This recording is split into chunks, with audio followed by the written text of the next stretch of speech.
here to tell us. So From the ripped assholes to pieces. no good can come from it. No one likes us. All right, we are back once again for another interview, one that myself and the gentleman on the other end of it have been trying to put together for some time. Guy I talk to just about every single day. My brother out in Jersey, Carl Betancourt. How you doing, Carl? Good. How's everything going, man? I'm glad we finally got to sit down and talk, dude. Yeah, for sure. In a professional capacity. Yes, sir. Yes, sir. So Carl's here because he has a YouTube channel / Instagram / you can find him just about all over the place. Do you do TikTok yet or not? Dude, I did a TikTok yesterday, and I am not. I'm not brief enough to squeeze anything into TikTok. It's tough, man. It's tough. Yeah. I'm trying to figure out a way to edit the videos so I can get like the chopped version of it, but I am very loquacious, so it's very difficult to get me into 59 seconds, dude.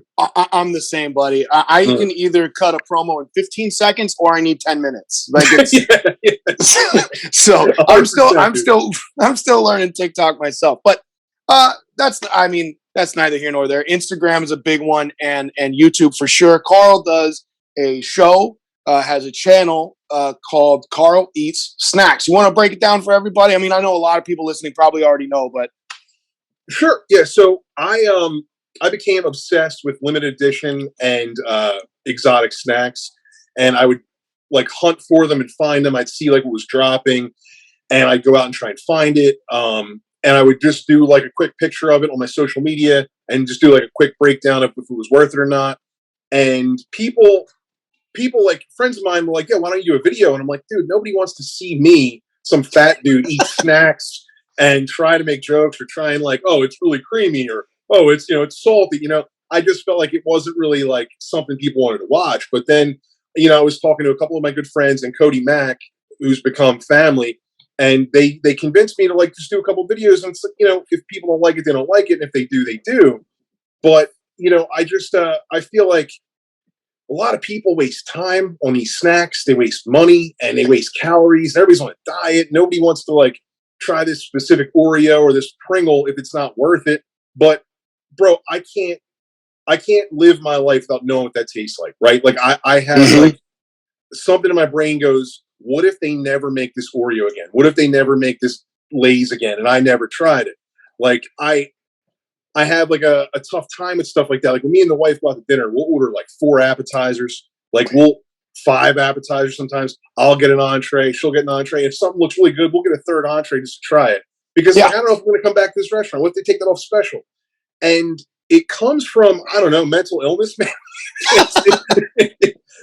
Like I always loved limited edition stuff, dude. Like I was a sneakerhead when it was appropriate in my life to be a sneakerhead. Yeah. And I was into, movies. Like I know you guys do a lot with movies, and I love listening to your breakdowns of all the horror stuff. But I try to do like, first I started with the Criterion Collection, right? So I try to do that. And that became almost impossible. Then I was like, all right, well, I'll just try and start compiling a collection of every movie I've ever seen. But then you watch a new movie, you got to buy a new DVD.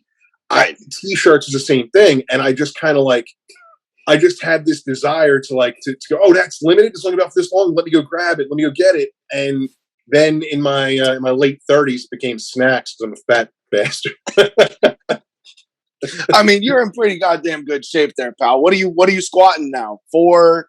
I don't squat with a barbell anymore because my lower back's so messed up. But I've shifted to deadlifting more. So that's what I meant to say. You're right. Yeah. Yes, sir. My lower back, I got like herniated. This is from like a life of being fat and lifting weights. So I just pulled 495. I thought it was 500, and I did the math wrong. So I'm an auditor, bro, and I did the math wrong, Ryan. Almost. You're almost there, buddy. You'll get there. I know you'll pull that 5. So, you're originally from New Jersey? Are you originally you're in Brigantine? Are you originally from Brigantine? Yes, sir. Born and raised. So now that's not a huge town. I think I looked it up. It was something like 20,000 people, or on a good day. That's like right now. That's kind of like our That's like our summer numbers. Like so we're a very seasonal town. So we have a lot of people like in the vein of like the Hamptons or what you consider the Jersey Shore. We're the Jersey Shore. So a lot of people who have money from Philadelphia or New York, they buy a summer home here. So our year-round population is even less than 20,000. It's a small community. It's an island bridge, one way on, one way off, and it's cool. Like it's in terms of like where like all around us, this is the most suburban vibe, really. Like like we're like in South Jersey, you either have like shore towns that are like houses are super close to each other, or you have things that are more woodsy. You know what I mean, more rural. And we're like a perfect middle ground to that.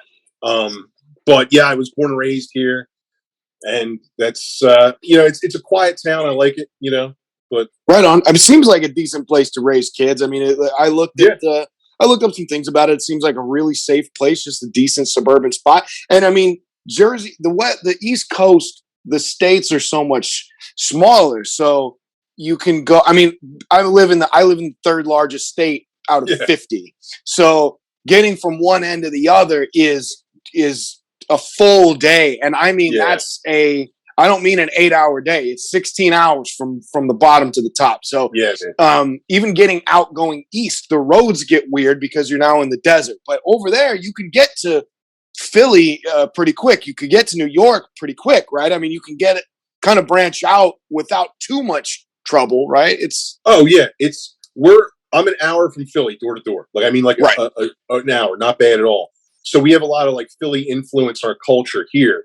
Like most of the sports fans around here are Philadelphia sports fans. A lot of, like Italians landed in Philly and they just kept going. And a lot of them stopped in Hamilton, which was like a farming community around us. And then the ones that had the most gumption went all the way to the beach and landed kind of where I'm at in Atlantic City, because we're an island right next to Atlantic City. So we have a lot of Philadelphia influence. Even the way we speak down here sounds a lot like the Philly accent. But in terms, like you said, New York, I'm 2.5 hours from New York. I'm 2.5 hours from DC. So we're centrally located, but we have like a really weird association with those places around us. Like we don't embrace it as much as we should almost, like, I feel like we try to forge our own identity. We're like a middle child almost. Like we're us, and it's like, are we really? We could have done a lot, You just described a colder, more Italian version of where I live because I'm centrally located. I'm a couple hours from LA. I'm less than an hour from Santa Barbara. I'm a couple hours from San Francisco, and we are an entity of ourselves as well, and we're a beach community as well. Right.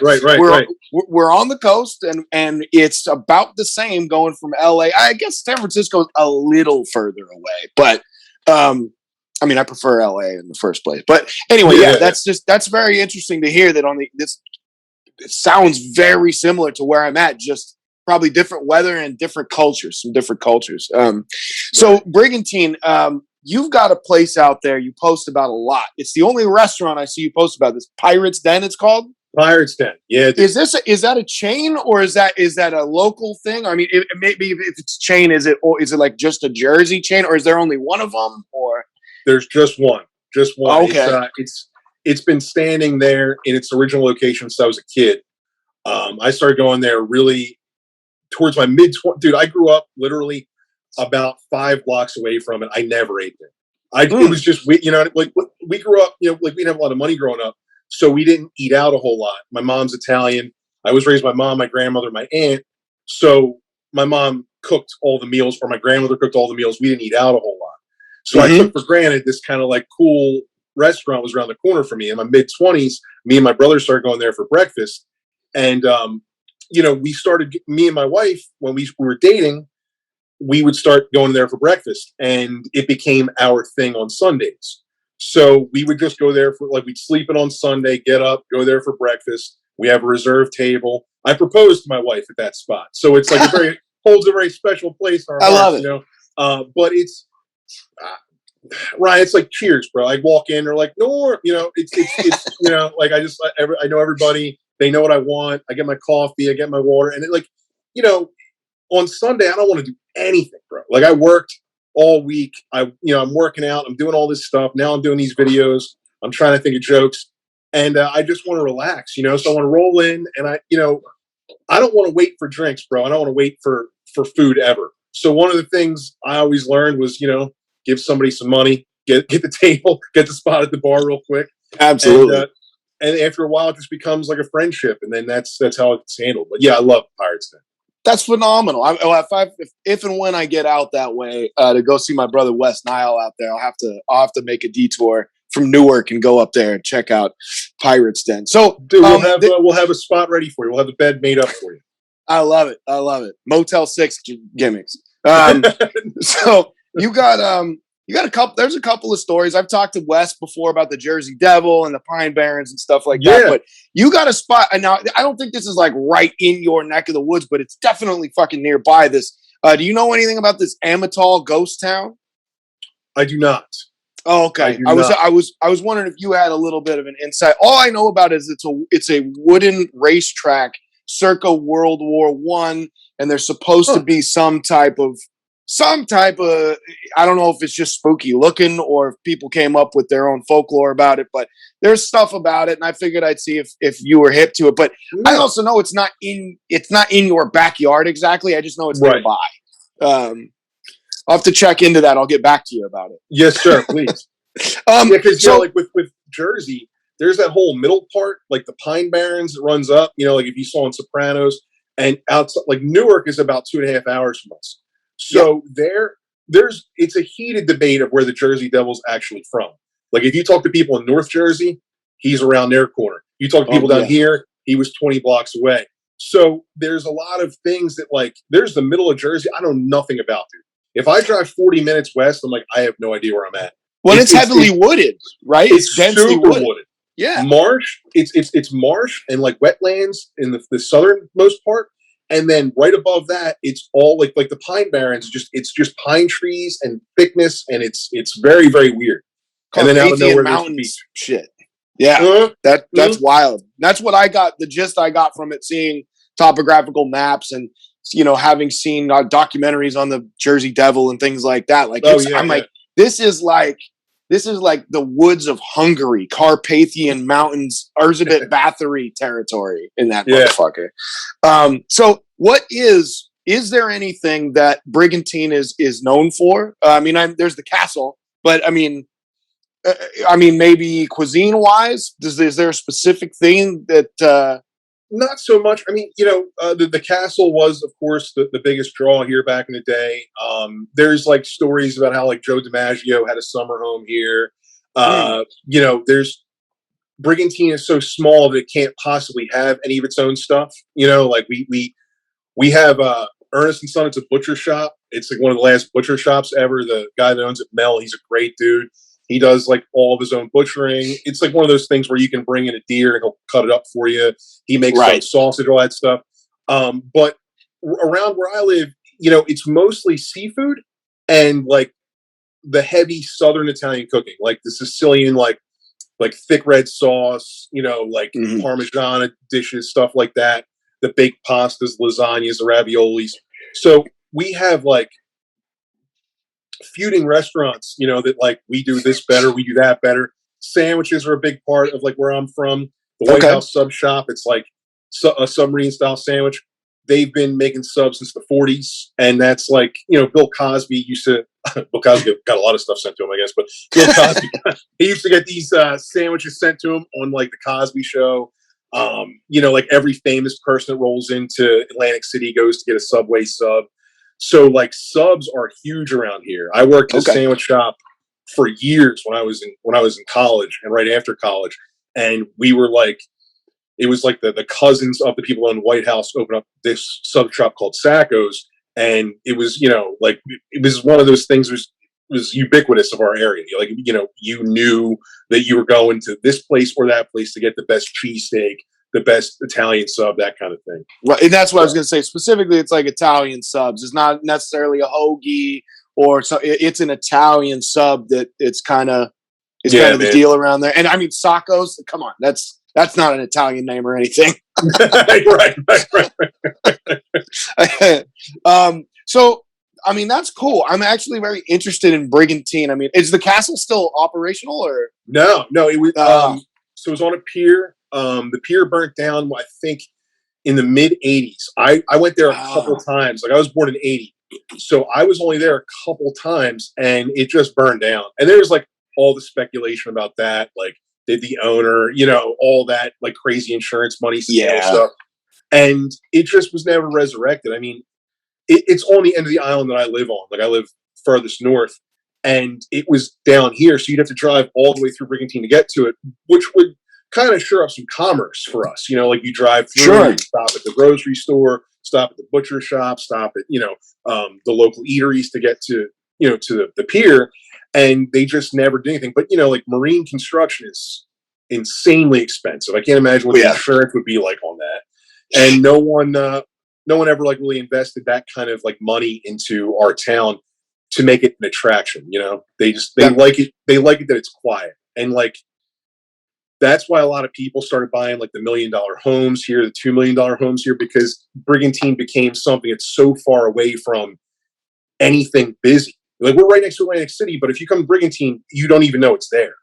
So interesting. It's very, very, very quiet here, as opposed to like Ocean City or Wildwood, where there's the boardwalks and it's insane all summer long. In Brigantine, it's a lot of people, but there's nothing here to draw people to.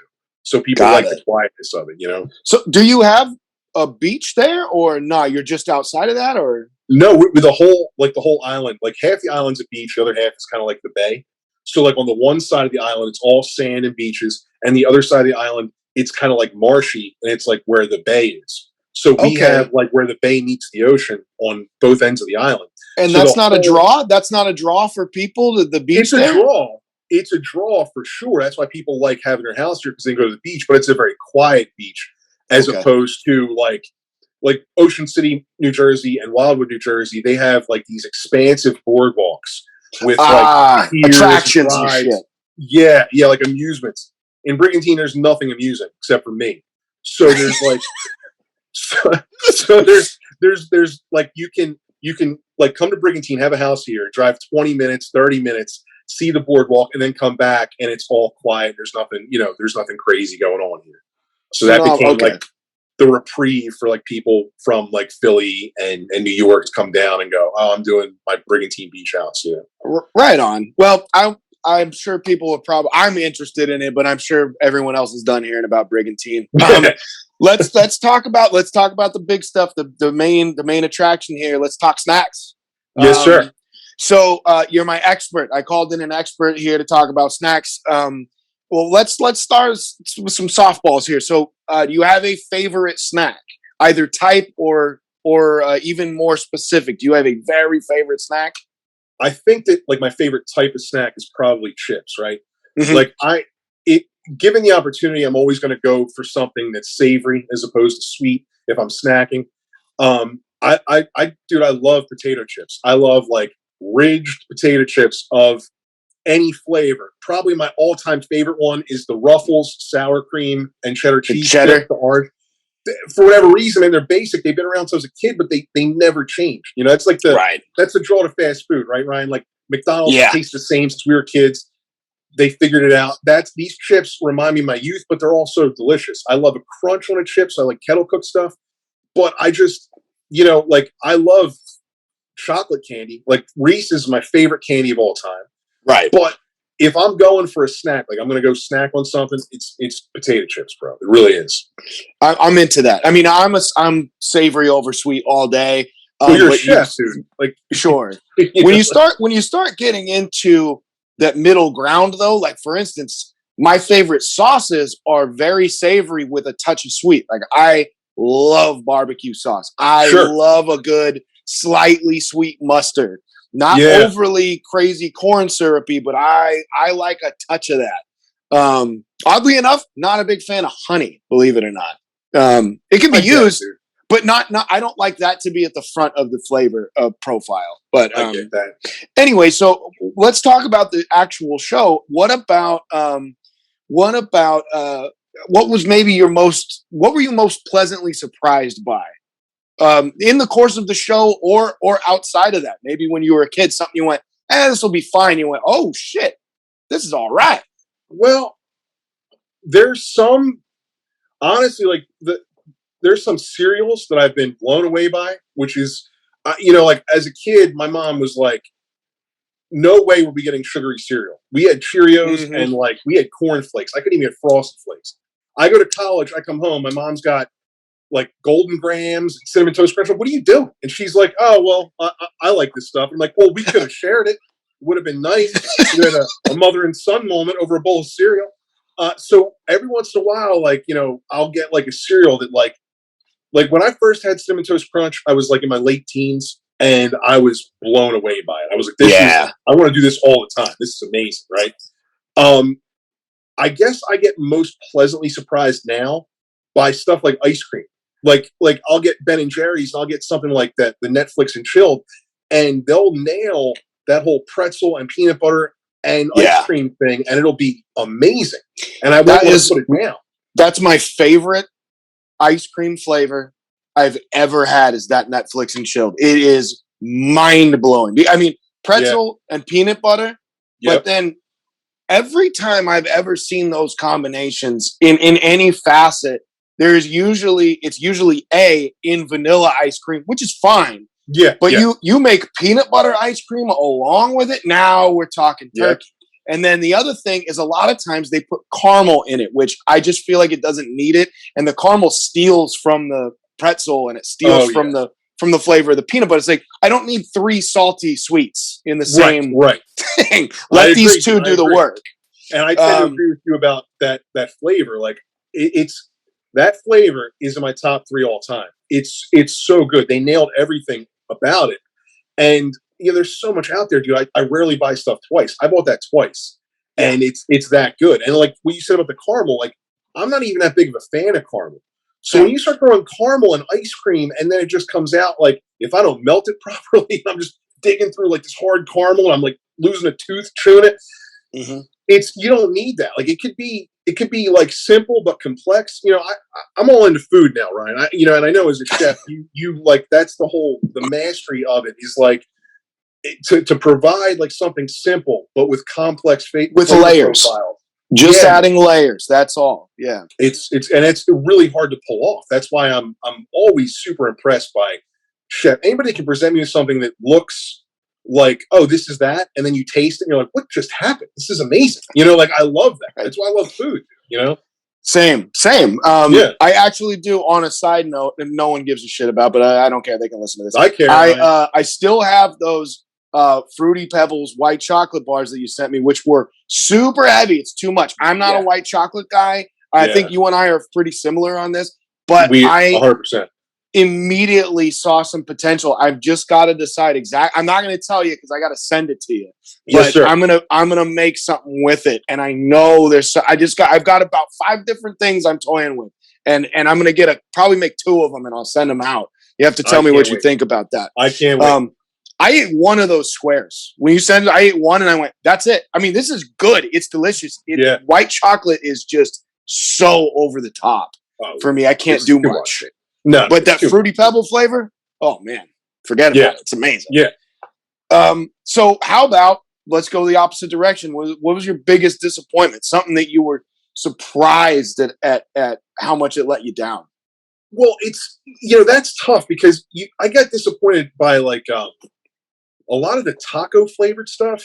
I just got really, really like bummed out by because when I think of a taco, I think of the two things, right? The American taco, which is Taco Bell, sour cream, lettuce, shredded cheese, like tomatoes. And then obviously the authentic Mexican taco, like something with cilantro, onions, on a simple, just tortilla. meat, onion, cilantro, and then whatever seasonings on the carne asada or lengua or whatever. Yeah. Okay. Squeeze a lime, and I love both, I'm guilty. I love both of them. I've been eating these taco chips or these taco flavored things, and they're not. It's like so lazy to put just like potato chips or tortilla chips in a bag, sprinkle taco seasoning on them, and then ship them out. It's like I know what taco seasoning tastes like. Sorry, go ahead. You're after the you want to taste the sour cream. You kind of want the Ruffles cheddar and sour cream along with, you want the other flavors coming. You want to taste maybe some type of beef bouillon flavoring they could probably sprinkle in there. Yes, you want to taste even, I mean, I doubt they could pull it. Maybe you could even add some type of tomato bouillon. You could use, I don't know how you do lettuce, but outside of that, I can see all the rest of those components. You're after the taste of an actual taco, not the seasoning salt that they use. Right. Because, I mean, Ryan, I think we can both agree that the least interesting aspect of any taco is the seasoning packet that you season ground beef with, right? So give me some, like, if you omit that, but you put in, like, if you make it taste like lettuce, or again, you make it taste like a little bit of lime, like carne asada, or you do something that make, like, where I can picture that little radish in the corner of my plate, and I can picture, like, little cilantro, I'll do that. But if you're just going to do, like, Ortega, taco seasoning, why are you even bothering? Like, somebody else got this already, man. Like, it's, I don't know. Yeah, it's been done and sorted out. I'm with you on that, actually. Yeah, it's sneakers from Target. Like, it's... Yeah, man. Good job. Oh, man. So, let's see. Okay, you already did say savory over sweet. That saves me some time.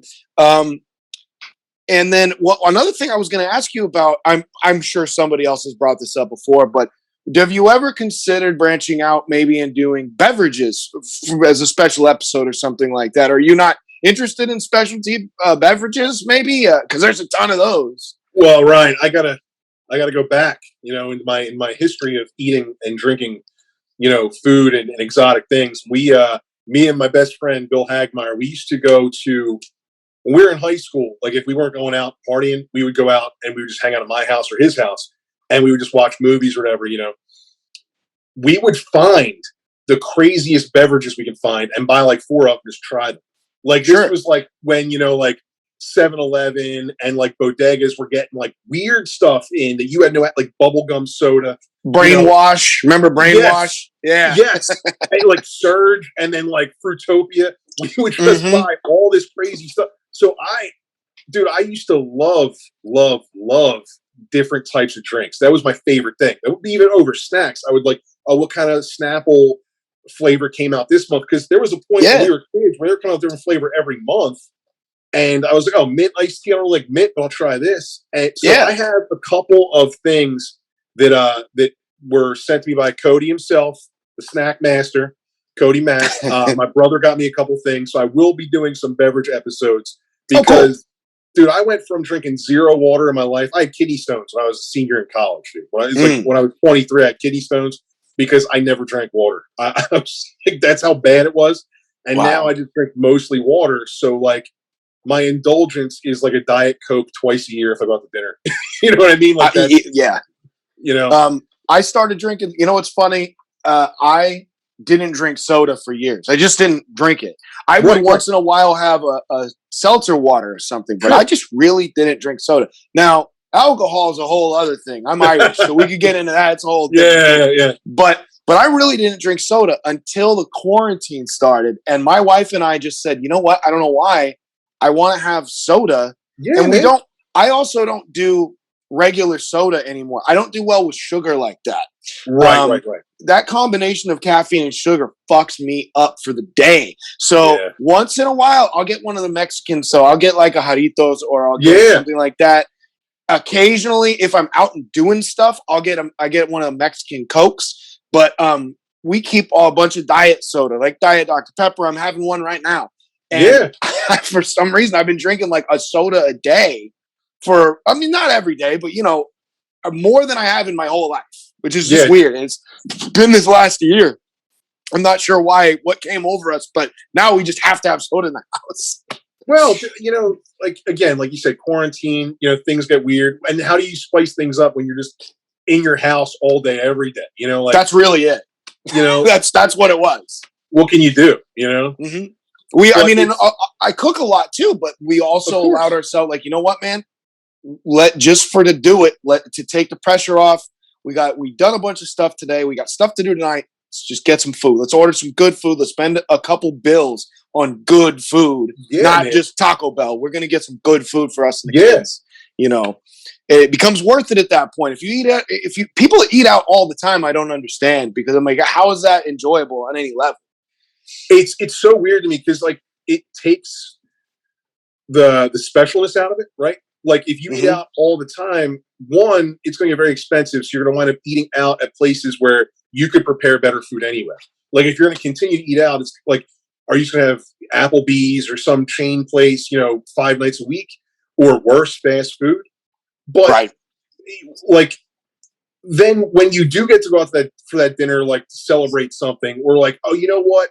Let's just go out. Let's have a date night. Like the girls are with friends. Let's go out and have a date night. LB works hard. You work hard. Some of the mystique or like the romanticization of it all is eluded if you do it all the time. And then you want to go hard when you do go out. So like I'd rather spend $400 on one good meal than $100 on 4 shitty meals, right? Absolutely. Like $100 on 4 separate occasions. I'd rather just go for broke, spend $400, have like an incredible meal, do like a tasting menu or whatever, and just really go for it, But people don't get that, man. I don't know. It's weird. Like I'm the type. I was just talking about this with my wife.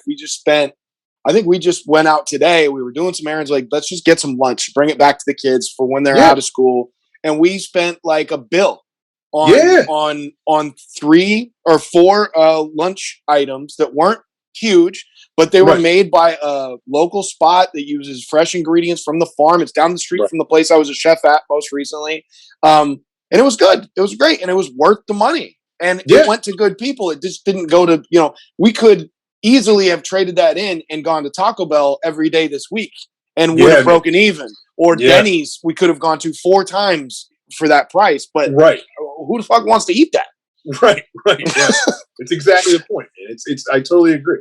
So, and then of course, like supporting the local businesses and like as a chef, you understand what a lot of people don't. You understand what food costs are for like naturally sourced ingredients that are fresh, that are good. Like people think like, oh, well, they're getting the steak for $1. It's like they're not. Like they're not getting good chicken for 2 cents. Like market price is market money. Price. Yeah, market price is market price, and that goes for produce too. Yes, sir. That's another thing I was also just talking with my wife about. People often, I understand there are certain places that are food deserts in the middle of very heavily populated urban areas. Sure. If you can find bananas, they will be low quality and they are going to cost $6 for one. You'll get a deal if you buy a bunch and it's $25. I get it. I really do. But when people specifically around here in California are going, oh, it's too expensive to eat fresh. I'm like, no, it's not. You just have to know how much you're going to buy and what you're going to make with it. That's it. You have to do a little more work, but it doesn't cost more money. It costs less money. Yeah. It takes more work and more forethought, which I understand. That's not always an option either. People are fucking busy, but you can't piss on my leg and tell me it's raining with that. It's too expensive bullshit. I lived in Los Angeles for like 8 months back in like 06, 07. And when I would go grocery shopping, I would literally go to 3 or 4 different places because like I would get eggs and egg whites at Trader Joe's because they were the cheapest. Then I'd go to like Vons because their this was cheap. And I'd go to Ralph's because their this was cheap. And I'd go to Gelson's because it was expensive, but they had it's not easy. Don't you lose money doing that, just driving around, especially in LA? I lost a lot of money in LA, right? But that's why I'm back in Jersey. Fair enough. But that's the thing. Like in Los Angeles, I feel like one of the cool things about living in Los Angeles that I found when I was there is that like all these places were on like 4 different corners. So I would just do like a little round robin. But again, like if you just want to go to one place and buy all the stuff, you'd spend so much money. Like you said, it takes a little more work, but like living where you live and going to farmers markets and stuff like that, like you can make it work. There's like plenty of produce places now that are like that are giving you access to produce for really, really good prices. And maybe it goes bad faster or whatever, but just buy what you're going to eat that week. Like no one needs 16 boxes of spinach. It takes more effort. That's all. Yeah. Buy something fresh. You have to go, this is what I'm eating for the next couple of days. And if you Yeah. do things, you can make things. This is the other thing that gets me. I'm like, you can take fresh produce. I have never bought a jar of spaghetti sauce. My wife's done it a few times, and it drives me crazy. I know everyone's yelling over in the thing that are out there on the East Coast. I know it's fucking gravy, fine, but I'll make that from tomatoes, and when I get those, I'll usually do it if I have bought too many tomatoes and I have 3 that are like, I need to use these soon, or my knife's not going to cut through it. It's just going to squish. Yeah. And I'll get those, and then I'll go buy a couple fresh ones. I'll get a couple different types, and then I'll get a fresh onion, some garlic, and there's like 5 things in it. And it takes 10 minutes to prep. It takes a couple hours to cook. You just stir it once in a while, and now that's good for weeks. Yeah. I don't know.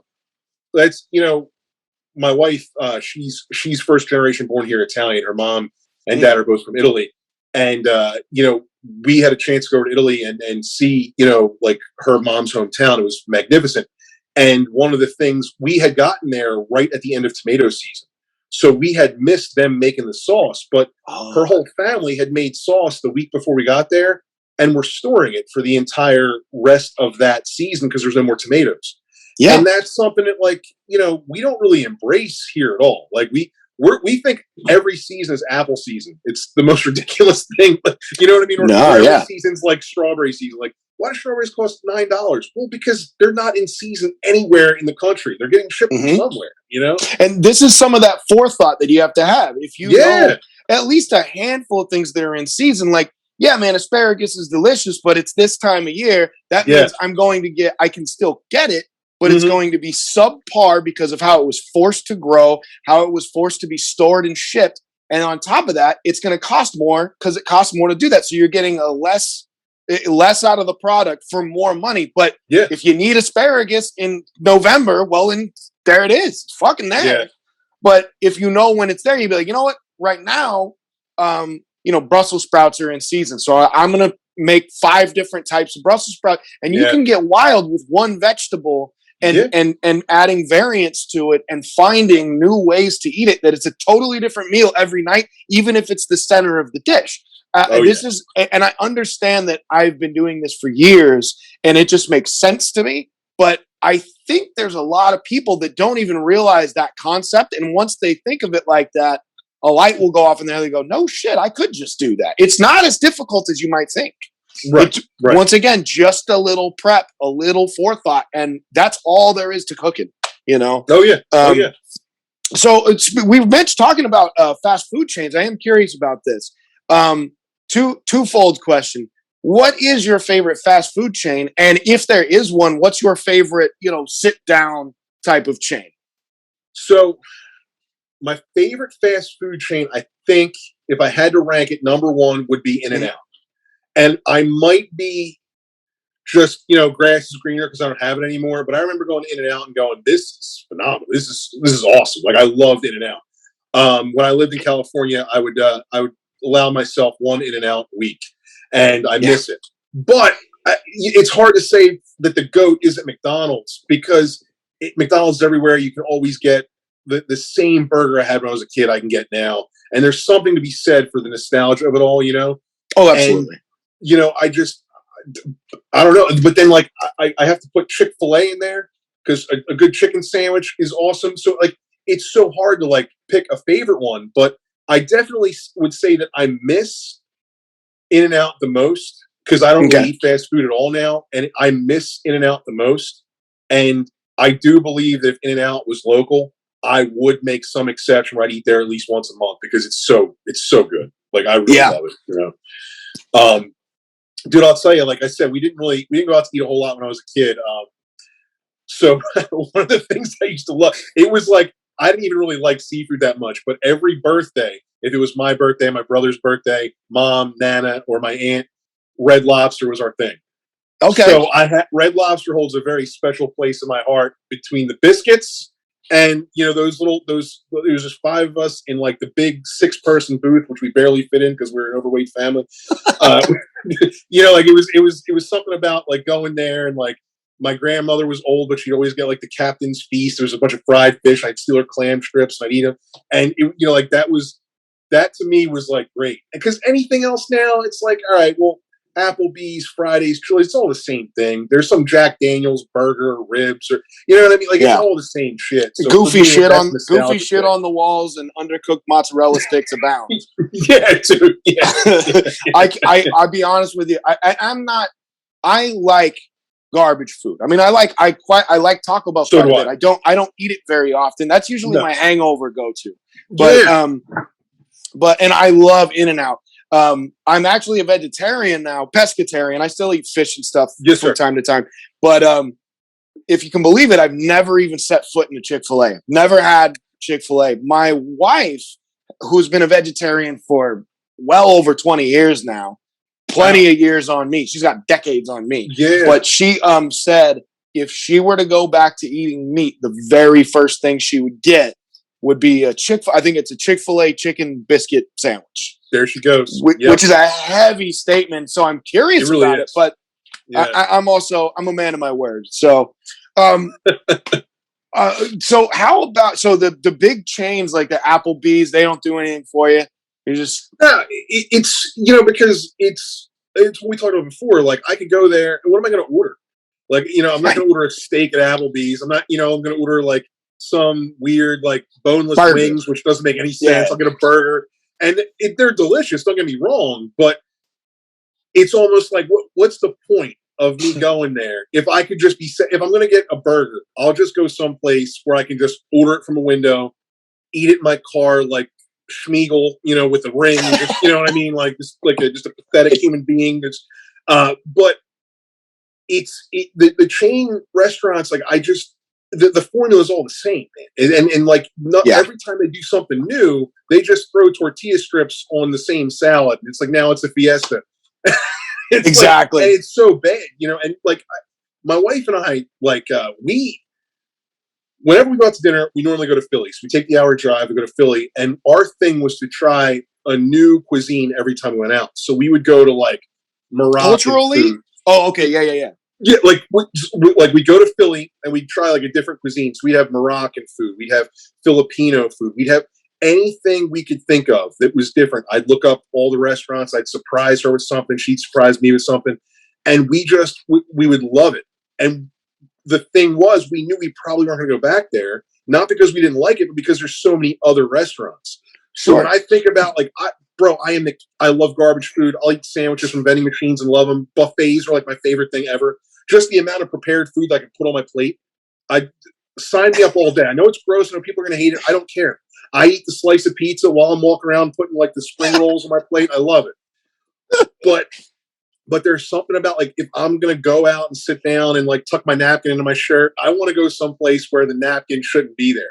You know what I mean? I want to go to some place and have like a really, really good meal, Sure. 100%. And that's where I'm at. Like, I don't look down on people that are like, hey, we're going to go to Applebee's, but I'll probably not at all. I'll just say, hey, that's cool. I'll catch up with you later. Cause I've gone out to those and then it feels awkward because I'll sit there and I'll have a beer and I'm like, I don't even want an appetizer here. Like, I'm not interested in, and I'm like, I'll hang out and I get a beer just so that I can be doing something. Yes. To not be the weirdo that's just sat in the corner waiting for everyone to finish. Right. But I'll just think, you know what? I'm good. I can get an $8 Budweiser anywhere. So I'm straight.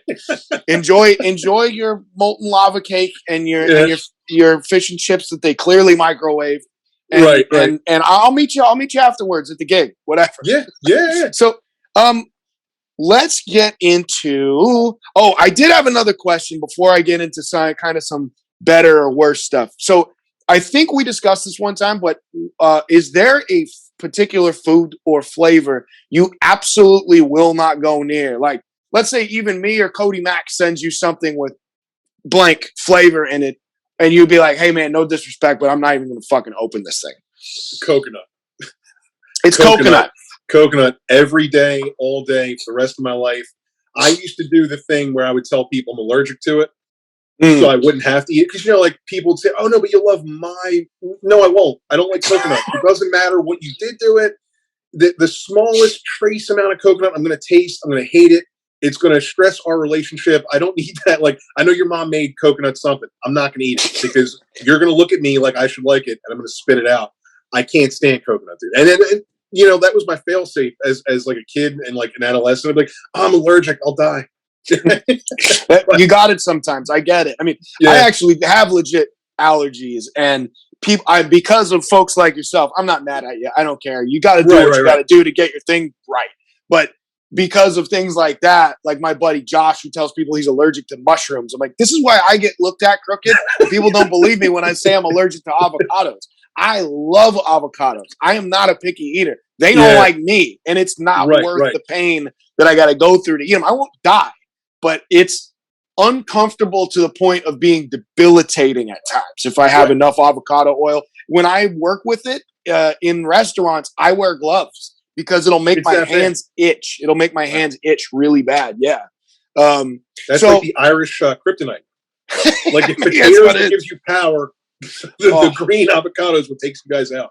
Dude, and I'm not bent out of shape about it because I'm like, if I were allergic to peanuts, potatoes, something, I would be so goddamn bummed about it. I'm like, I'm not allergic to gluten. I'm not allergic to peanuts. So I'm not going to be mad about avocados. It sucks. I miss it, but whatever. It's nothing can be done about it. It could be worse.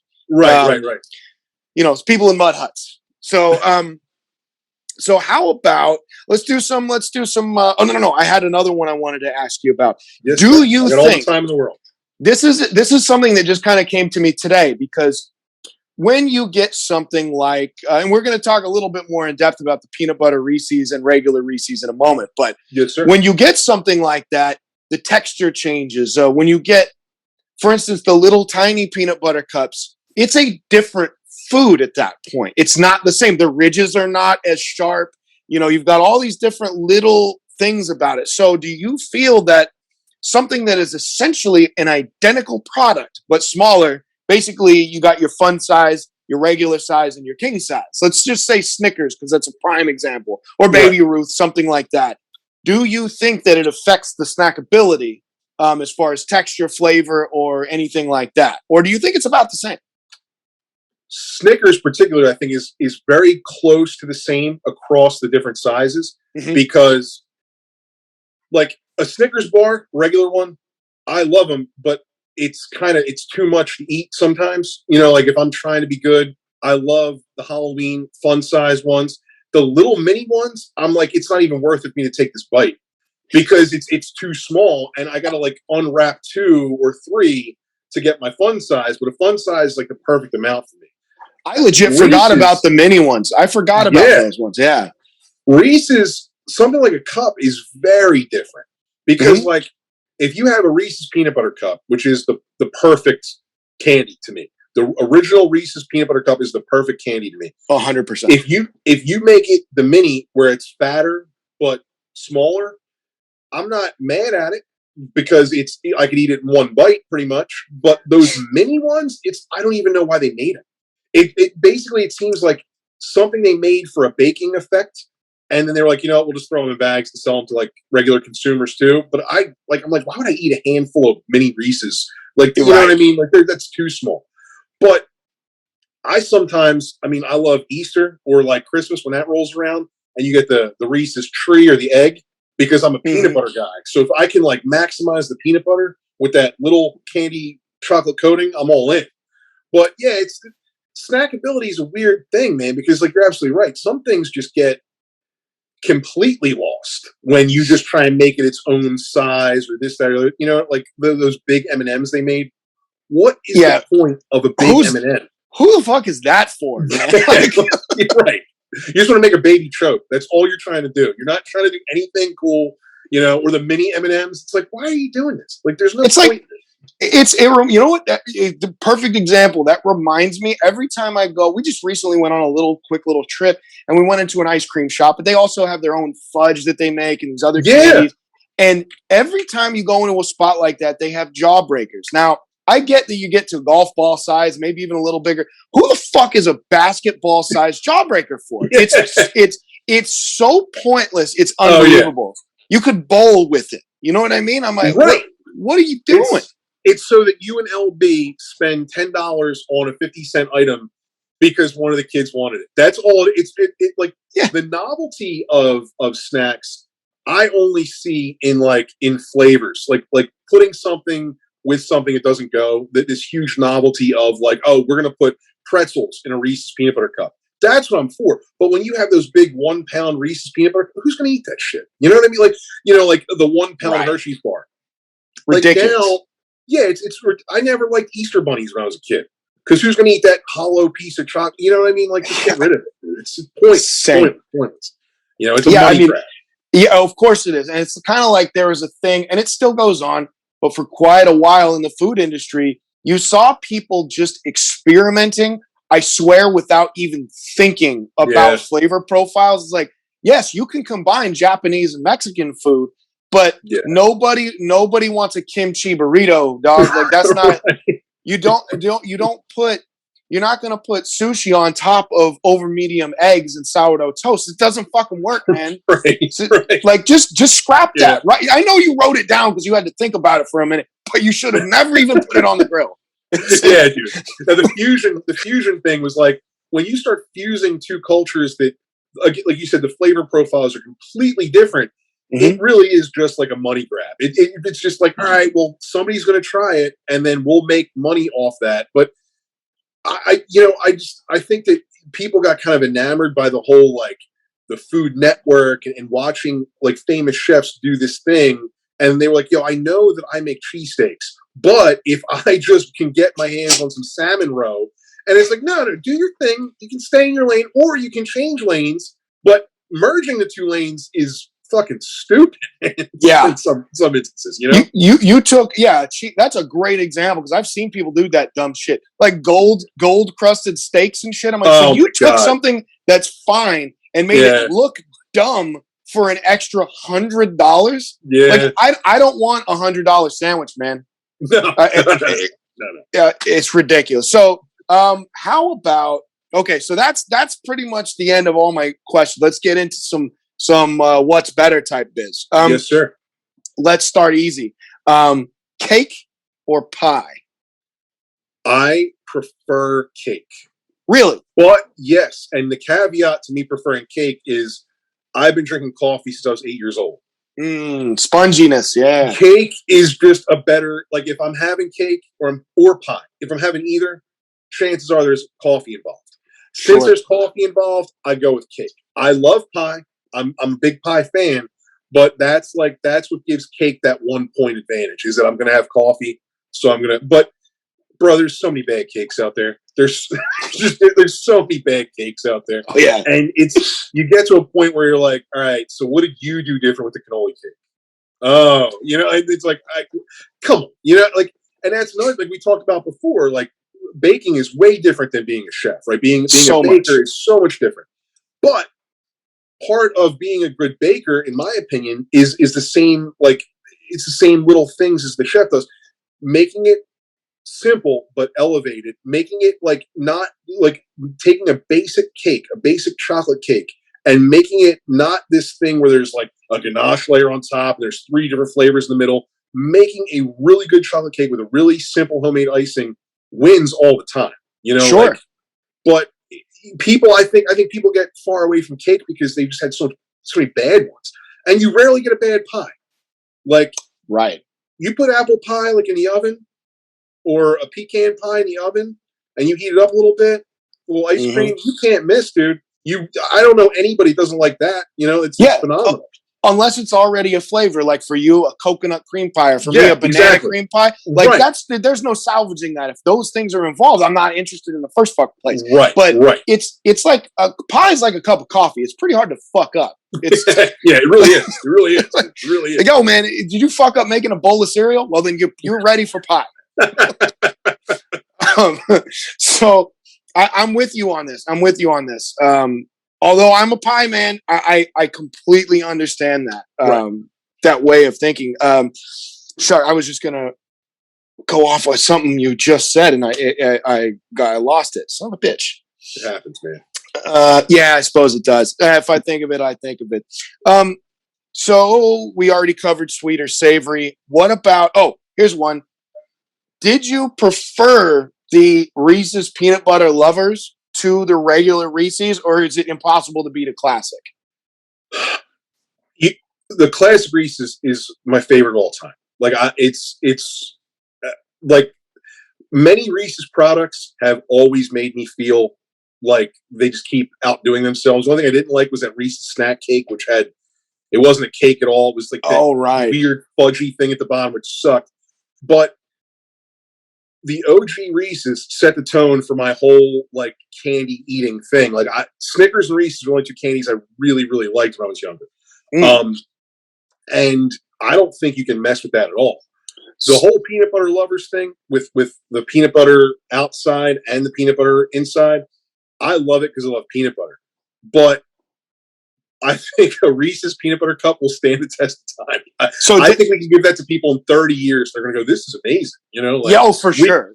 We could bring it to like a hidden tribe in the Amazon and hand it to somebody wearing a grass skirt or whatever won't get me canceled. And they could just take a bite of it and go, yeah, you guys can come and stay with us. You know? Those so can good. ruin an untouched civilization. Those things. Yes, like, yeah.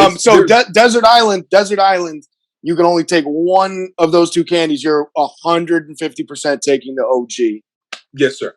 Yes. Right on. Yeah. That makes sense. I'm with you on that. And to me, like I tried them and I liked them, but it was also, I was like, I've been one of those people. There's two things you cannot OD on, and that's peanut butter and garlic. Right. And with this, I found the line with this because it's good, but I mean, I would eat it again, given the chance, but I expected it honestly to be on par. I would never expect anything to surpass the Reese's. If that ever happens, my head's going to explode. But right.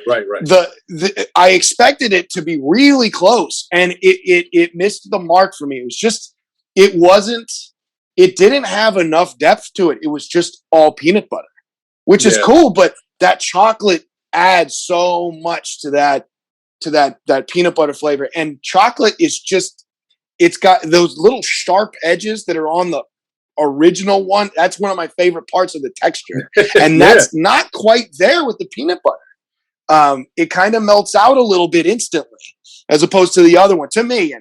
Yeah, I ate it pretty quick. I'll have to buy another pack and verify. Right on. No, I could taste the subtle difference between the outside layer of peanut butter and the Reese's peanut butter in the middle, which is great because if not, you're just eating a block of peanut butter. Right. But you're absolutely right. Having the chocolate foil the peanut butter or vice versa, that's what you want. You know, like that's the whole thing. The combination of chocolate and peanut butter it's awesome. It's going to stand the test of time. Yeah. And when I ate it and I highly recommended it, it's because I highly recommended it to the peanut butter lovers out there. Like, yo, this probably won't be around forever. Like as we've seen with with Reese's stuff, it's not going to be around forever. Go out and get it. You like peanut butter? This is gonna be good. You know? Yeah. But so how about, since we're on the topic, I thought of this one earlier. Are you a Butterfinger fan? I don't like Butterfingers as much as I think someone my size should. So Butterfingers, something about like the orange stuff in the middle that like everybody obviously marks for. I was never a huge fan of it. Like it always got stuck in my teeth, that kind of stuff. I hate that. That's one of the reasons I don't care for caramel. Is like the little squares of caramel people used to eat. I'm like, I am not interested in that because it gets stuck in my teeth. It makes me a crazy person. Yeah, dude. But you know what I like? What I can handle over the Butterfinger is the Fifth Avenue. Highly underrated. Yeah, it's more peanut butter than the Butterfinger is, and it's not like if you look at a Fifth Avenue, it's more flat. The Butterfinger is like half a tube, so it's like almost too much of that stuff. The Fifth Avenue, I think, nails it. So Fifth Avenue over Butterfinger all day. Okay, I'm team Fifth Avenue. On that level, though, with the Butterfingers, do you think, kind of going back to the size and shape issue, are Butterfinger BBs better than the big two because you're getting a little less at a time? I've had them and I've enjoyed them more than a Butterfinger. So yes, that's a very good point.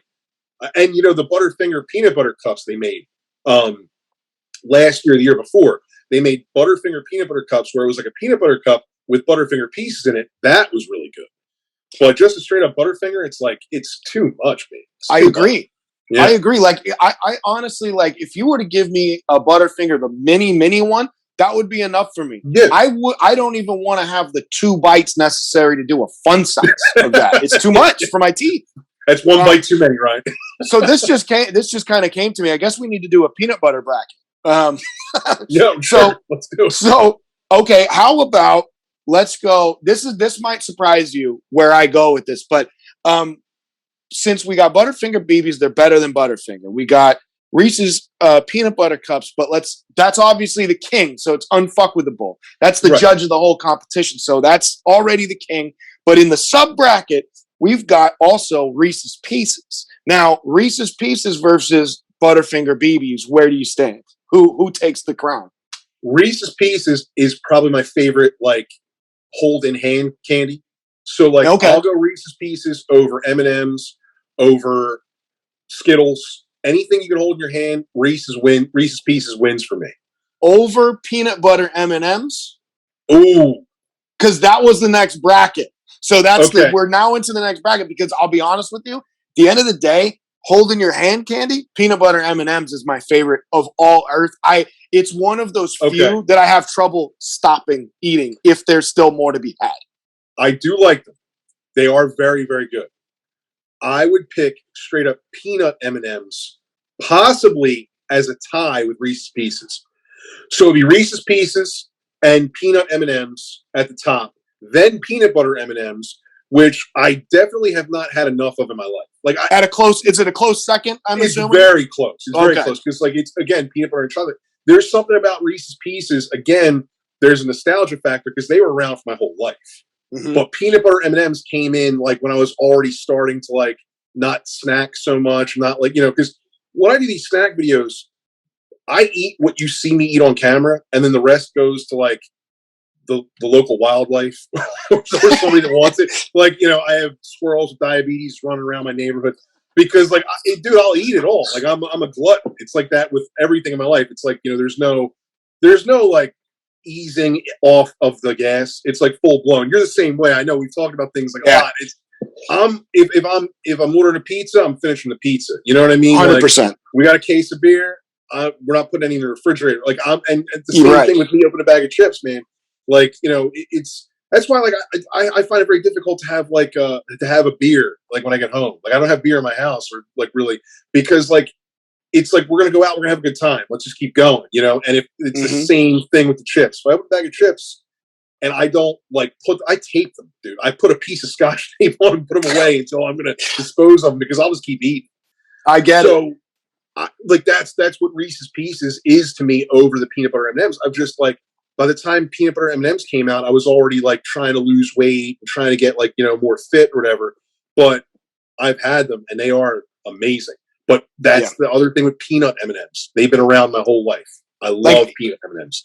I mean, honestly, and I hear that from a lot of people. I don't mind a good peanut M&M. The regular M&Ms that are just the OG chocolate ones, I can stay away from those for the rest of my life and never think a second time. I would never have to have another one the rest of my life ever. But I mean, to me, now Reese's Pieces are banging, but in that order of the way you did it, I'm going peanut butter M&Ms, and a fairly close second, probably not as close as you put it, would be Reese's Pieces.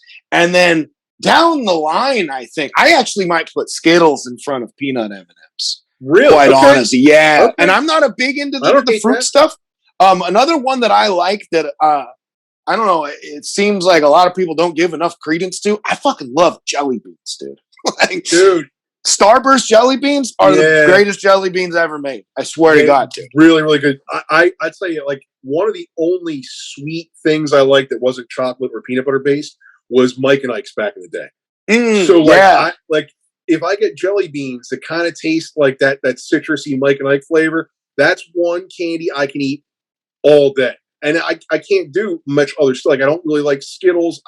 I'm like, my wife loves gummies. She'll eat gummy anything all day. She likes the sour stuff too, right? Is she like Sour Patch Kids and shit like that? Yeah.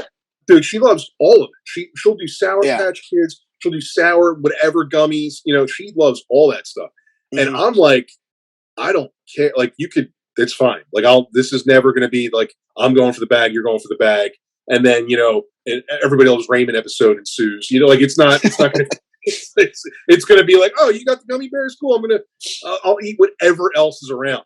But dude, Mike and Ike's and jelly beans, I will mess those up, dude. I love them. When Jelly Belly came out, and I was like eating like, those are special, man. Oh, they're amazing. If you had the belly flops, which are like the irregular sized ones, no. They're. I'll be honest with you, they're kind of iller than the regular ones, just because the texture's different every time. And sometimes you get that blueberry one or the Dr. Pepper one is the illest one ever, and you'll get one and it's like twice the size because it's two banged together, or even three. Yeah. So you get a little extra, and you get this odd, funny texture because there's an extra coating around it. It's a different experience, man. I kind of like them better. I feel like that's how I sold myself to my wife. I'm oddly shaped. I'm like two people stuck together. I have a weird coating around me. I'll send you some belly flops, buddy. I appreciate it. I don't even know where they're made. I feel like they might actually be from out here. Maybe those don't wind up all over the place, but they're pretty easy to find out here. I'll grab some and send them. Oh yeah, they sound great. Thank you. Let's do some fucking rapid fire here. Oh, you know what? I did have one other question. This might not go anywhere, but are there any snack companies or snacks in particular, I guess, type of snacks maybe that you refuse to deal with on any level? For moral reasons or for some type of, it makes me think of this time I threw up at a barbecue when I was a kid, anything like that. No, I can't think of anything right off the top of my head. It's like, there's nothing really out there that I won't try or won't mess with. Like there's really like, there's not a whole lot that like the snack companies do to offend. Like their whole market is kids, so they stay right in the line. So if they took a hard stance against something that I felt passionately about, I would definitely go, well, fuck them, But because they're a very amiable group of consumer-based products, I don't really say no to anything. But I'll tell you, man, like I'm getting more and more disappointed by like Oreo. Like Oreo used to be like, I used to love getting Oreos. Now I'm like, man, you guys got to step up your game. The next release has to be something really good. It's like they jumped the shark a little bit, huh? Yeah, dude. Yeah, they absolutely did. They try to do too much with like a sandwich cookie. Like just make like, the cookie tastes like something, the cream tastes like something, and that's the package. When you try to do the double cream and then there's this, it's like you're doing way too much. I feel like the bottom fell out with Oreos when, for whatever reason, another thing, I don't know who these are for, but when they made Oreo Thins, I feel like the bottom started to fall out. I'm like, who the fuck is this for? You just want to sell me less cookie? Like, like this is a good ratio. Why are you fucking with it? The double stuff, I'm like, okay, I get the double stuff. That makes sense. But you just went, meh, squish it down. Like, I don't want a fucking chocolate cracker, dude. I want the cookie.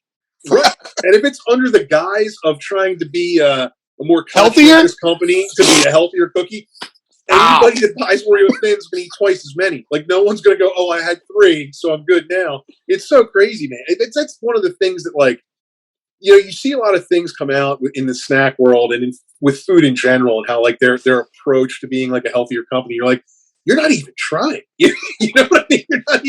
You're not even trying at all. But they don't have to. People will buy that because they really want to. That's why people will go and buy frozen yogurt 6 times a week. It's like, if you just got ice cream once, you'd be better off, motherfucker. I wrote a joke about that, about how like the worst trick the devil ever pulled was convincing people frozen yogurt was healthy. Because like do you remember the froyo places? And I'm sure you had girls, and you were like, okay, listen, we'll do this. This will be good. And then the best thing was they would go, oh, have at it with the toppings. Yeah. So the yogurt's fat-free, maybe. It still has the calories for everything else you're using. And then you're just pouring cereal and candy on it. And then the best, oh, we're going to weigh that for you, sir? Why are you going to weigh it? That's how we charge you. Oh, Jesus Christ. So you're trying to like thumb out some of the heavier stuff. Like, all right, and dude, they're gone now. I haven't seen a frozen yogurt place in 2 years because it was such a trick. But that's the thing. Like, we would go every once in a while. Like, let's just get fucking ice cream. Like let's. Like, if I'm gonna go, let's just go. Like there's Dairy Queen, and I'm sure like you guys have like a local ice cream spot that's great. We have a place around here that's open in the summer, And I'm like, let's just blend Oreos and peanut butter, and I'll eat this obnoxiously big ice cream thing. But going to get frozen yogurt was like, what the fuck are we doing? Seriously, dude. You know? As a matter of fact, I'm gonna put over our. We do have a local spot, and they're amazing. They started in this little spot in a small town called Arroyo Grande. Okay. They've opened a couple of shops. There's one in San Luis Obispo. There's one here in Santa Maria. I think there might even be one in Santa Barbara. I'm not 100% sure, but it's called Doc Bernstein's. It's got something of a little bit of a gimmick, like a science lab gimmick, but it's not.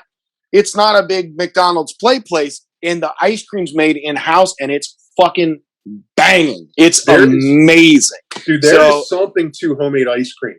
It's you can taste it right off the bat. There's a place in Hamilton. It's a big farming community, and it's called Royal Crown. And they make, because Hamilton's kind of known for blueberries, they make a blueberry custard in the summer. And you would think that you'd be like, this can't be made here. This has got to be made in the lab. It's so delicious. Right. It's awesome. And they do all homemade ice cream, and you can just taste the difference. And it's like worth it.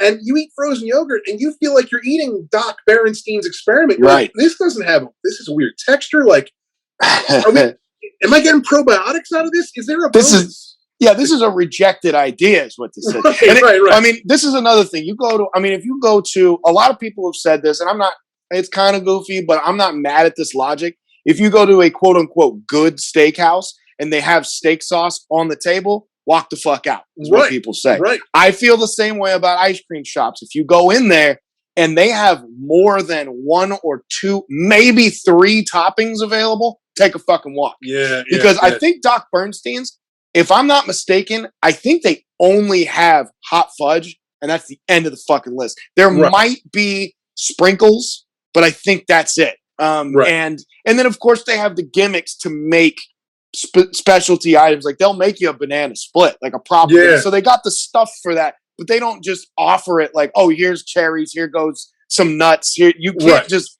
I guess you could, but it's not on the menu. You can't just walk in and be like, I want a scoop of vanilla with all these toppings. That's not what they're there for. Like, if you want all those toppings are in that flavor right over there. Go get that one, dum-dum. So, like, would you put anything on like a Ben & Jerry's, or are you just going to eat it? Because that's, dude, I never. You don't need to. You don't fucking need to. Right. With the steak sauce thing, I never saw a salt and pepper shaker in my house. Like, from when I was a kid with my wife doesn't have them.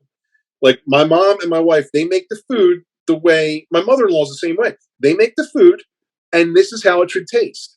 Now, if I asked for it, which I never would, they would give it to you. But it's the same thing with the steaks. Like, this is how I've prepared it. I did all the seasoning. Like, if you're adding salt to it, I did something wrong. And people grab salt, and, like, you're a chef. If you brought something to the table, and the first thing the wife goes to do is grab the salt, you're like, am I not cooking things the way you like them cooked? Because I'm pretty sure I know you. And if you're just going to haphazardly throw salt, then it's like, you didn't even taste it yet, And that's the same thing with ice cream. It's like, if you're just hiding ice cream under fudge and whipped cream, it takes a lot out of it, Like, oh yeah. I mean, 99 times out of 100, I actually just plate everyone's food. I know how everyone likes it. Yeah, man. And I'll put it together. There's no salt and pepper. There's no sauces. There's no. And if we're having salad, I might have made two or three different types of salad dressing. But my oldest daughter doesn't want any dressing. She likes to try. My wife likes the lemon vinaigrette that I make. My daughter only wants lettuce and no dressing at all. And then I might have Caesar's my personal favorite, but I might go lemon vinegar. But I'll just do that for everybody because I know how much they want. I know what flavor they like. What's the goddamn? There's no reason to have them do it. It doesn't make sense. So exactly like you say. It should, if it's good the way it is, it needs nothing. It should carry itself. I completely agree. All right, here we go. Let's do some rapid fire stuff to close this thing out. Yes, sir. Okay, so favorite ice cream brand and or flavor. I think for me, it's a tie between Ben & Jerry's Netflix and Chilled and Ben & Jerry's Cinnamon Buns. That is interesting. Phenomenal, dude. I went through several pints. I tell you, I don't buy things twice normally. Mm-hmm. I went through several pints of cinnamon bun ice. When it first dropped, it was amazing. But Netflix and Chill dropped, and I was like, it's two separate occasions. You know what I mean? But they are good. I think it's a tie. And I hate doing ties, but those are really, really good. Yeah. Really, really good. Same. I mean, Chubby Hubby was my favorite with the pretzels and all that. Yeah. That was my favorite for years. And then Netflix and Chill came out, and I'm like, and I did get the cinnamon buns. That one blew me away. And I'm not huge into cinnamon, but that was done right, man. Yes, it was amazing. And I haven't bought one of the new gimmick Ben and Jerry's and had it last through the night. I might, eat a third of it and then go put it away, and then 11:30 at night rolls around and I finish the rest of it. Yeah, but it's not gonna make it till the fucking morning comes. No. It's a pint. That's a serving size. Right. So what was it? So chicken tenders, right? Yeah. Ranch or barbecue or honey mustard? If I have to go with anything, I'm going honey mustard. Desert Island. Mustard? Honey mustard. Interesting. Yeah. Okay. And I'll tell you why, because I've eaten enough barbecue sauce in my life. Because I used to being on diets, I would just put a little bit of barbecue sauce on chicken, and I would just try and save all the calories. When I got tired of hot sauce, I'd use a little barbecue sauce. So I love barbecue. I love ribs. I love everything about barbecue sauce. But for me, honey mustard is like a treat. So if I'm going desert island, I'm taking honey mustard. I've had enough barbecue sauce to last me a lifetime.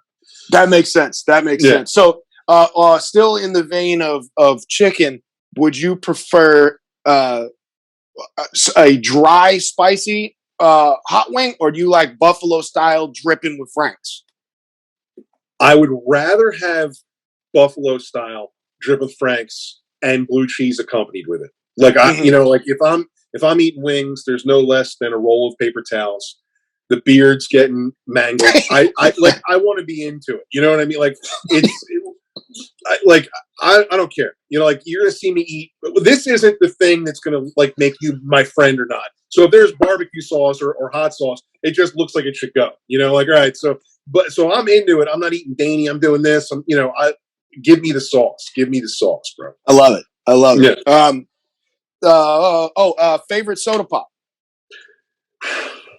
I'll tell you, man. Coke is I love Coca-Cola, but if I had to pick one forever, Wild Cherry Pepsi, dude. Wild Cherry Pepsi was so, and again, it's off. It's not the same thing, Wild Cherry Pepsi is something I had every once in a while. I grab one. It was amazing. I love, and again, I'm beating out Coke. I'm beating out Dr. Pepper, which is fucking awesome. Yeah. But if I could do one, it's it's my birthday. The diabetes hasn't killed me yet. I can still see out of one eye, and the doctor's like, "You got one last soda. Give me the Wild Cherry Pepsi right now." Interesting. That's wild. My oldest daughter is Pepsi over Coke all day, and I believe that. My partner Terry, Pepsi over Coke, and he's angry about it. He's vehemently, he's fucking smoky about it. And my wife and I are you people are out of your fucking minds. I don't understand. But one thing I should recommend to you, if you can find it, it's not easy to find. As a matter of fact, the only place I've ever seen it was in the restaurant I used to work at, and we ended up not being able to find it either. But as you know, they have these old style versions of these drinks. So you can get a regular Dr. Pepper in a can, but you can find, and you can get Coke, whatever, but then you can find the Mexican Coke that has the cane sugar in it instead of the corn syrup. Dr. Pepper has one of those. And like I said, I never drank soda, but when I started working at my other job, and they only came in bottles. We had no fountain drinks. Every soda was in a bottle or a can.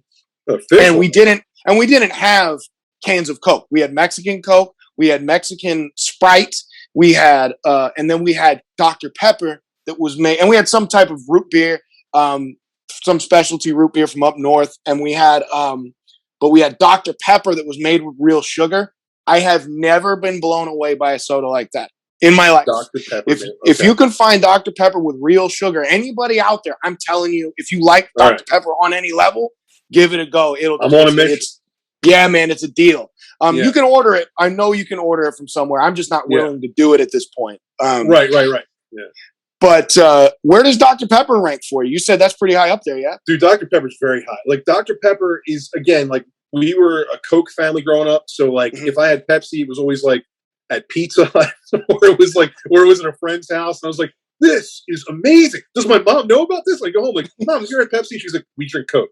that was like the answer, bro. Like, we drink Coke. I'm like, all right, so anything like the Cosa Nostra with soda is on my mom hand. Like, I guess we're a Coke family. I don't know, but when I would go to like friends' houses, I remember somebody, I forget who it was, but I was young, like probably 10 or 11. Somebody handed me a Dr. Pepper, and like I was like, "What is this? This is amazing! I love Dr. Pepper." Like, that's the thing. If we're ranking OG sodas, I would take Dr. Pepper over the Wild Cherry Pepsi. The Wild Cherry Pepsi came like later in my life, and I just had it. And I was like, they nailed it. Better than Cherry Coke, I thought, you know? But yeah, Dr. Pepper is, and then when I got to the weight loss thing, I was drinking Diet Dr. Pepper, as you were drinking earlier, it really does taste a lot like regular Dr. Pepper. Whatever the profile, so that was a good soda to have when I really wanted something that tasted authentic, but I was drinking like a diet. But a regular sugar, like cane sugar Dr. Pepper, I definitely want this. Yeah, I'm telling you, it'll change. The other one that I really like that's more difficult to find than the Sprite, even being as close as I am to Mexico, is Mexican 7-Up. I think it's the superior. It's the superior of all citrus sodas. You texted me about that, and I was like, "What?" And you're like, "Yeah, dude, I can barely find it. Like, it's hard." Yeah, and one bottle's like $2 for a 12-ounce bottle. Like, right. And but what can you do, man? It's like you see it, you get it. That's it. You know, that's part of the thing that's cool about it. It's like with record collectors. When you could go on Discogs and you can order for $100 this out of print whatever Dead Boys 7-inch. But if you find it in the wild, that'll make your month, man. Dude, you'll be bragging about that for years. Right. I don't know if we'll get to do another podcast because I don't know if everybody's going to find this interesting or not. But if we get to do another conversation, we could go into all, like, the whole sneaker thing. It, like, as soon as parents handed kids credit cards and there was the internet, that's when being a sneakerhead completely lost all its allure for me.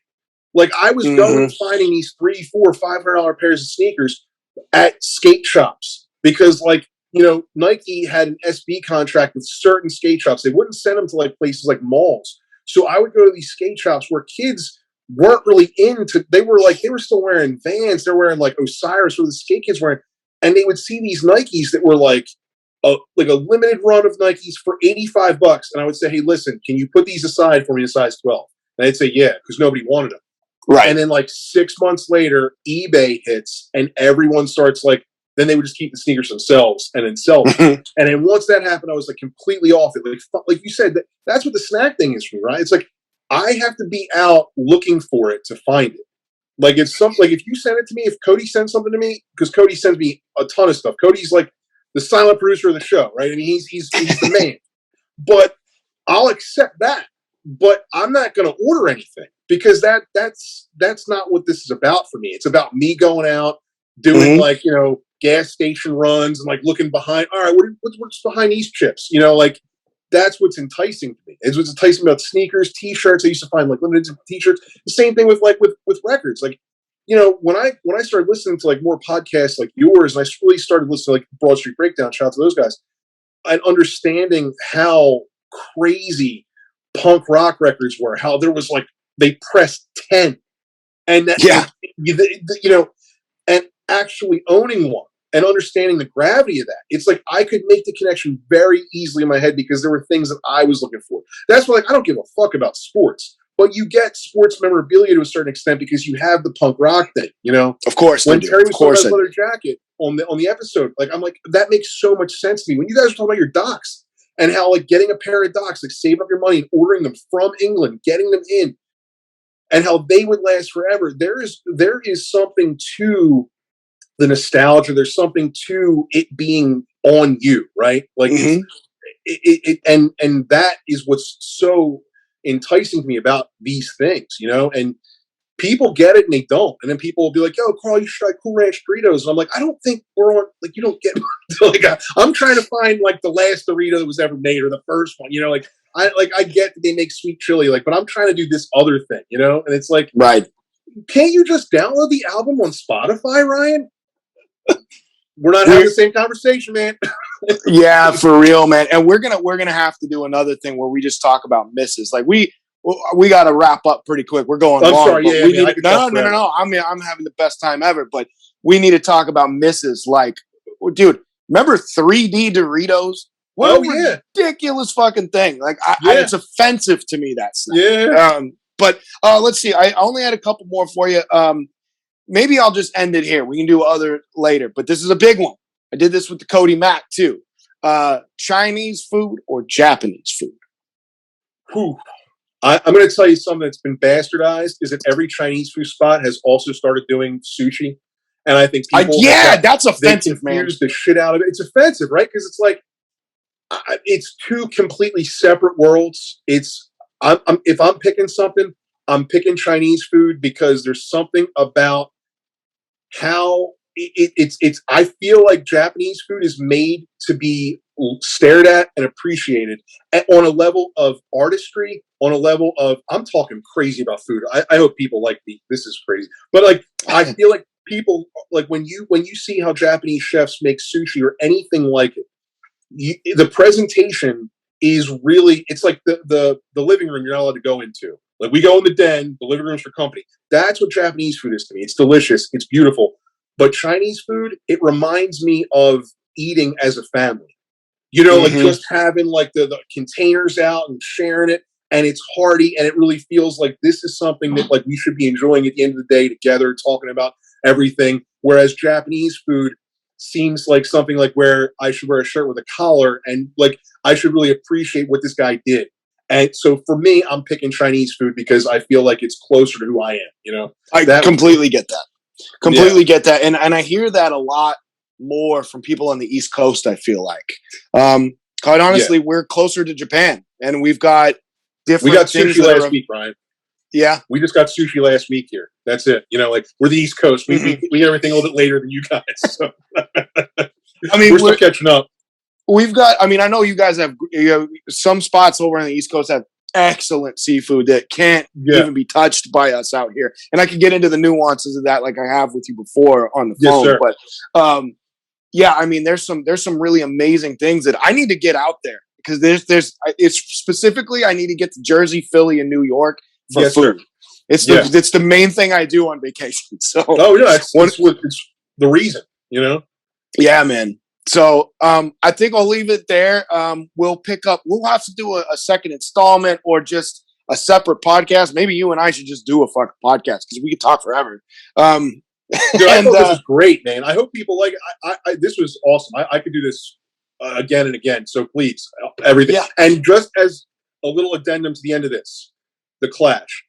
I did Stiff Little Fingers research, like leading up to this podcast. So I give you mine. And I listen to a lot of Stiff Little Fingers. I do. They're good.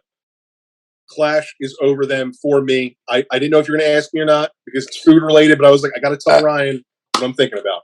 I forgot about it. I meant to. I've asked everybody that question, and somehow I forgot to ask you, except for Cody Mack, because Cody Mack doesn't give a shit. But Cody Mack fucking rules. And like you said, shout out to Broad Street Breakdown. I think this is Carl and I have a legitimate friendship that, I mean, I've never met somebody across the country that I talk to as often the way you and I do.